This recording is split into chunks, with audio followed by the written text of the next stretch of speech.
Welcome, ladies and gentlemen, to the final part of Brent Bryson's training session. This video will be talking about the end game and the final circles. This will be specifically for when you have made it to the top 10 to 15 players. Warning, this video is intended for those who are new to PUBG, those returning to PUBG, and those who find it difficult to win. Not intended for those who is a pro and or experienced with the game. With that being said, the following video will totally kick butt. If you enjoy this video and or have a large ding dong, please hit the like button below. Thank you and enjoy. Alright, so the first thing I want to talk to you guys about is using cover effectively. The best type of cover is being by ridges or a place that the enemy has a hard time looking for you. Doing this properly is having a ridge or a hump on one side so nobody can see you on that side, so you can look on the opposite side of where you are not by the hump and for enemies.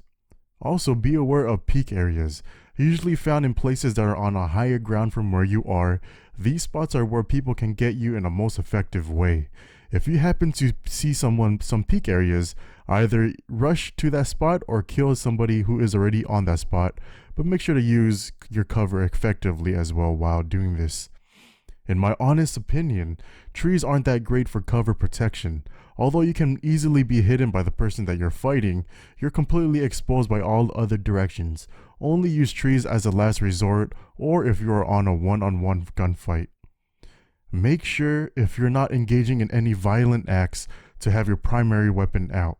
There are so many times I die because I have my sniper or my secondary gun out instead of my main gun.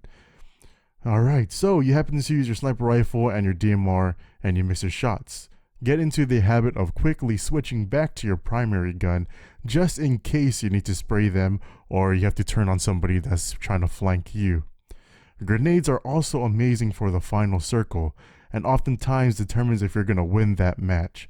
Grenades are probably the one thing in this game that doesn't have a counter for it, due to a perfectly cooked grenade always killing the enemy no matter how strong their gear are or the placement in the map they are in.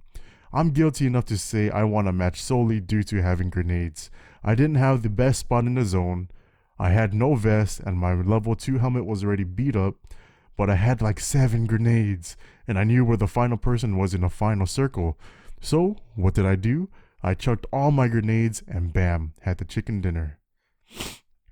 Really wish I had the footage for that, but I kind of deleted it already. But you just gotta trust me that I actually won with grenades and I suck with grenades. You could ask Plow or Cliffy or Foyo or Headglitch or Teddy or anybody else that I play with.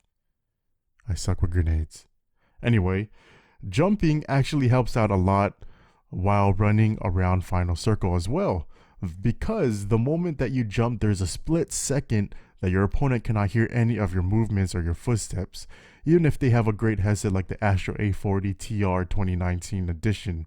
But you gotta be wary though, because jumping downhill or jumping down off of a small ridge will make your character spend more time in the air and there will be a bigger delay on getting your gun back out, and that is when an enemy, if they spot you jumping down a ridge, can shoot you and kill you.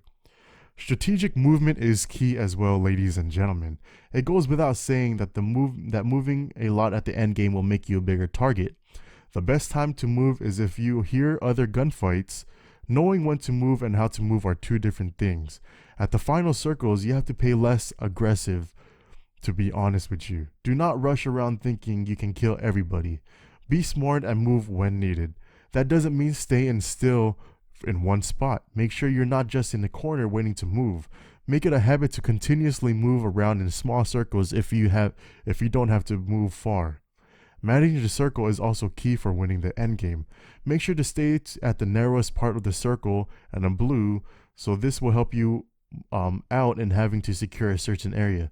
This will also help you in giving the most amount of time to move into circle. Ladies and gentlemen, you can't just use one of these tips only for the endgame. You have to use most, if not all, of the tips listed above. Like I keep saying, PUBG has different scenarios and outcomes for each game. No two games will be exactly alike. So, to recap what I just said above, use cover effectively. Watch out for peak spots and areas. Refrain from using and only relying on trees if applicable. Make sure your primary gun is out with you at all times. Grenades are your best friend. Jumping at the right time will help you out a lot. Manage where you are in a circle, and manage your movements in the final circle.